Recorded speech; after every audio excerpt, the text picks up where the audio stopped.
Thanks for joining us for Issues and Answers. I'm Ian Boyne. What do you think about the Office of Utilities Regulation? Do you think it is carrying out its responsibilities effectively? And what do you think are its responsibilities? Well, we have with us today the Director General, Mr Ansord Hewitt, and he will tell us about the role, the functions, and the effectiveness of the Office of Utilities Regulation. We thank you so much for your company. Good to have you on the program, Mr. Hewitt. And you hear the question that I posed, the effectiveness of the OUR. Could you put that in context for us, the expectations that people have of the OUR and your actual responsibilities? Thanks for having me, Ian.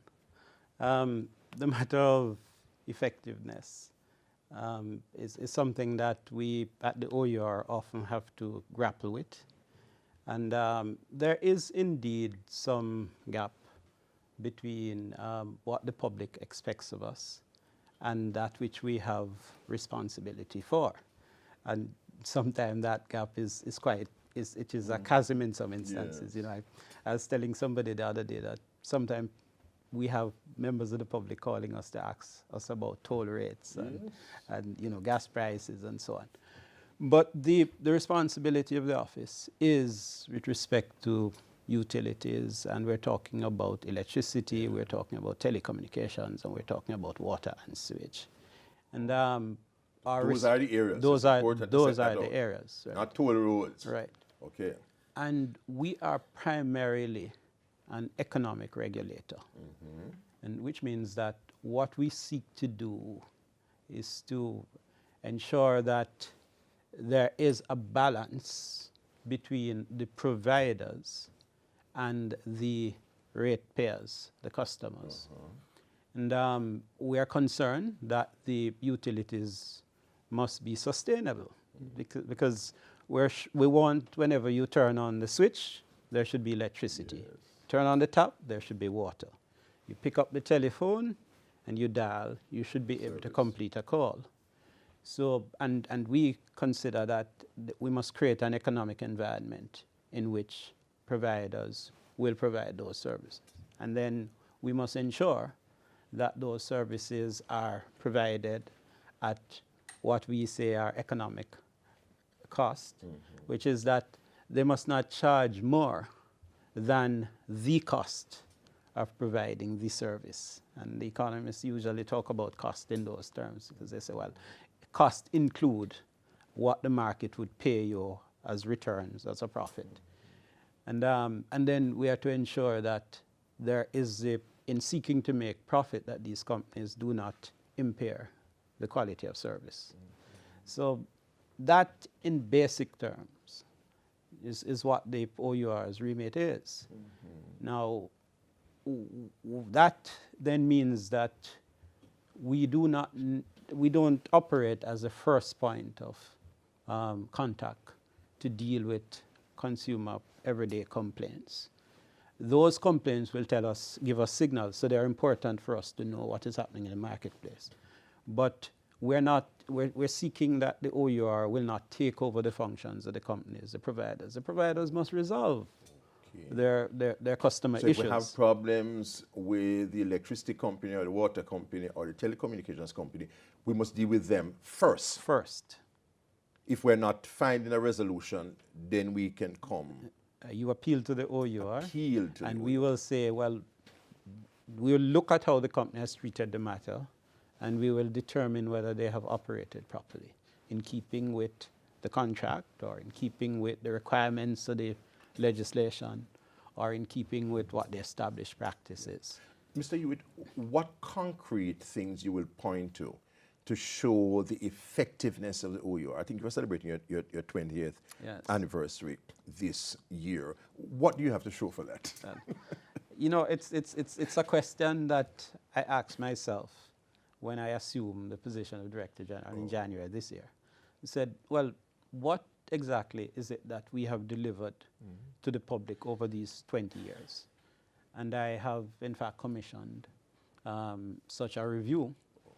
But I have been at the OUR for 17 years, so I am aware of some of the things that have been done.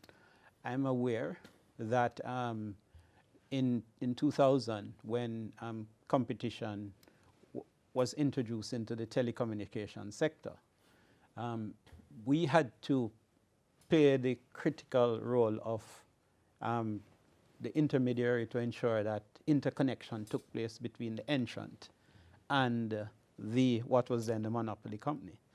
Now, the new entrant came into that market and was up within a year.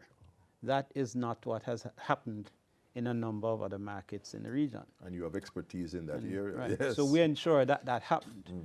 And then with that entry, we've seen prices going down. That's right. But then there was a critical intervention about 3-4 years ago when we decided that what we call termination charges were too high. That is the charge that, if you're sitting on Flow's network, you're a Flow customer, and somebody from Digicel need to call you, they have to pay not just the cost of originating the call in Digicel network, but they have to pay the cost of termination. That is what Flow charged them for putting the call to you. And you can assume that since you're not Flow customer, Flow is not particularly concerned about about protecting you against that charge. So those charges, termination charges, are very high. We intervened, and as a consequence of our intervention, we saw prices falling steeply. We're talking about moving from, in one instance, it was moving from $5 to under $1. So I think our intervention in the telecommunications sector is well documented, sometimes not well remembered. In the electricity sector, and we had a period 3 years ago with the EWI issue, which our office got a lot of flack on that. But in the last 2 years, we have had over 80 megawatts of renewable capacity being placed on the grid last year, 3 companies. The OUR managed those bids, helped to negotiate the contracts, and this is renewables that is now on the grid. And those prices are and the last set, we just completed a 37 megawatt tender. And the price for that, at just about 8 US cents, is the lowest in this region for renewables. So again, those are some of the things that we have done. Yes. But I think we have to document them. The Director General of the OER is answering quite forthrightly, and he's giving the concrete information as to what have been the accomplishments of the OUR over these 20 years. We take a short break, but we'll be right back.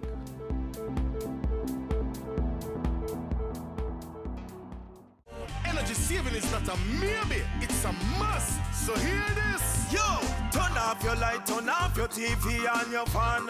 When you not use it. Turn off your heater and your AC as part of the plan. When you not use it. The public sector retrofitting, so the private sector and we fi join in. Retrofitting? Yeah. What that? How you do that? Listen up. Hey. A whole time light bulb. That's what that. Use energy saving bulb and the lick that. Put a regulator on your refrigerator. Use your wits to save water. Be smart, you know. And all motor is so long fi drive fast. Ease up off of the gas. Save gas.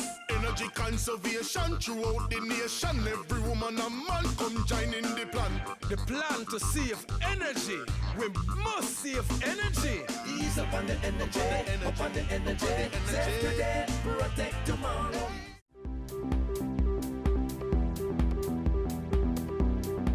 Ansord Hewitt is the Director General of the Office of Utilities Regulation, he's our guest on Issues and Answers. So you were continuing to tell us about the concrete things that you have achieved. I think was done in electricity? Right. Now, apart from, we have also in the electricity sector, for electricity consumers and water consumers, we have introduced what we call the guaranteed standards. Now, you know, initially when we started these out, we said essentially, if you are wrongfully disconnected, if companies fail to do to do what they were supposed to do within the time period, you would be able to make claims and get repayments. We found that that didn't work so well because consumers were very reluctant to make claims for whatever reasons. We have over time moved the guaranteed standards from where you have to make claim to saying, look, these payments must be automatic. And the consequence of that is that over the years, you see more and more payments being made to consumers, credit being made to consumers, so that onus is on the the onus is now on the company to make the payment automatically. Yes. Right? And you know, that has really That's a improved the significant situation. Yes, it is. We in the water sector, which is, and I tell you, water is sometimes the bane of our existence. The losses there, Yes. and the issues of no water, especially in periods of drought. So that's really a grave concern for us. And one of the innovations we have attempted in the water sector is the K factor. It is still to bear the kind of fruits that we expect it to bear. What we have done is that we have allowed the NWCs to charge customers an additional amount on their bills in order, and the aim is for them to fix two things really, two major things. One is to fix the leaks so that the NWC is losing 70% of the water. That's it. If you fix those, if you're able to reduce your losses, you have more water to sell, and you have costs that you're putting, essentially just bleeding into the ground, that you can now save. And that is to be passed back to consumers.